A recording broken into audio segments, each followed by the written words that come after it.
আলহামদুলিল্লাহ ওয়াকাফা ওয়া সালামুন আলা ইবাদিহিল্লাযিনা ইসতাফা আম্মা বা'দ আউযু বিল্লাহি মিনাশ শাইতানির রাজীম বিসমিল্লাহির রহমানির রহিম ওয়াইলুল লিকুল্লি হুমাযাতিল লুমাযা ওয়া ক্বালা an-নাবিয়্যু সাল্লাল্লাহু আলাইহি ওয়াসাল্লাম মান সাব্বা নাবিয়্যান ফাকতুলহু আও কামা ক্বালা an-নাবিয়্যু সাল্লাল্লাহু আলাইহি ওয়াসাল্লাম মুহাম্মাদ আযতুমি খাহাম খোদারা খোদায়া আযতু হুব্বে মুস্তাফারা বাদা কালিমাতিত তাশাক্কুর ওয়া তাহিয়া। আমি উদ্দেশ্যের ভিতরে চলে যাচ্ছি, সময় অনেক সংক্ষিপ্ত। আপনাদের সম্মুখে আমি একটি প্রশ্ন করতে চাই যে বর্তমান এবং রসুলের যুগ থেকে সমস্ত ইতর টাইপের মানুষ কেন সর্ব উৎকৃষ্ট মানুষকে নিয়ে গালমন্দ করে? এই প্রশ্নের উত্তরটা কি, কেন করে? অথচ রসুল আল্লাহ রাব্বুল আলামিন বলতেছেন ইয়ারিফুনা কামা ইয়ারিফুন আবনাহুম। নবী যে সত্য নবী এইটা তারা এমনভাবে জানতো যেমন তাদের ছেলেদের ব্যাপারে তারা জানতো। এই কথাটা শুধু আমার আল্লাহ বলেন নাই, এই যে রাম বাম রসুলকে নিয়ে কটূক্তি করেছে তাদের মহাভারতের ভিতরে এই কথাটা আছে। আমি এই কথাটা আপনাদের সামনে ব্যক্ত করে আমি আমার সংক্ষিপ্ত কথা শেষ করব। শাস্ত্র পরিণেতা মনীষ শিবা সুস্পষ্টভাবে শেষ নবী মুহাম্মদ সাল্লাল্লাহু আলাইহি সাল্লামের অনুসরণের উপর পরলৌকিক মুক্তি নির্ভরশীল বলে ব্যক্ত করেছেন।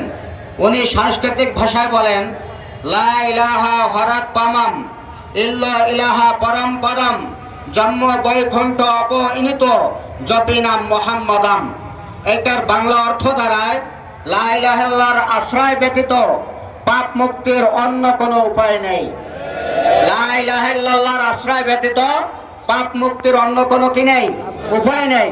এবং আল্লাহর আশ্রয় প্রকৃত আশ্রয়, আর মুহাম্মদ সাল্লাল্লাহু আলাইহি সাল্লাম প্রদর্শিত পথের অনুসরণ অপরিহার্য। এই কথাই আছে ওদের মহাভারতের ভিতরে। রামগিরি নাকি একজন ধর্মযাজক, সে তো অবশ্যই এই কথাটা জানে, কিন্তু জানার পরেও সে মুহাম্মাদের প্রশংসা না করে কেন তার কুৎসারা চাইল? এটার একটা উদাহরণ দিয়ে আমি আমার কথা শেষ করতেছি। এই যে ময়লার স্তূপ ফেলাইতেছে রাস্তার পাশে, এই স্তূপ থেকে গন্ধ আসে নাকি ঘেরান আসে?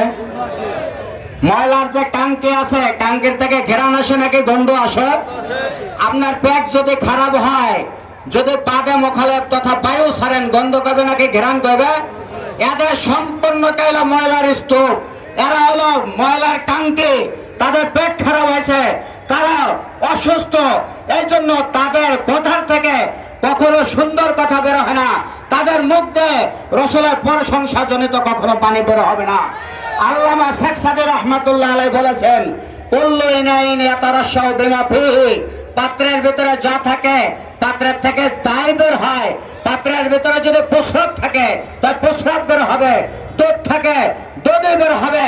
একমাত্র সারা বিশ্বের ভিতরে মুসলিম জাতি ছাড়া, ইহুদি বলেন, খ্রিস্টান বলেন, হিন্দু বলেন, শিখ বলেন, সমস্ত মানবপ্রবী পশুদের ভিতরে প্রস্রাব ছাড়া দুধ বলতে কিছু নাই। এই জন্য তাদের মুখ দিয়ে প্রস্রাবের মতো দুর্গন্ধময় বাণী বের হয়, দুধের মতো ঘেরান্ময় কোনো কথা বের হয় না। এই জন্য আমাদের আফসোস করার কিছু নাই। আমি খালি কবি নজরুলের একটা কথা বলে শেষ করতেছি, ওরা সরা হিংসা বিদ্বেষ, ওদের নিন্দাবাদ, আমরা বলবো সাম্য শান্তি, এক খোদা জিন্দাবাদ।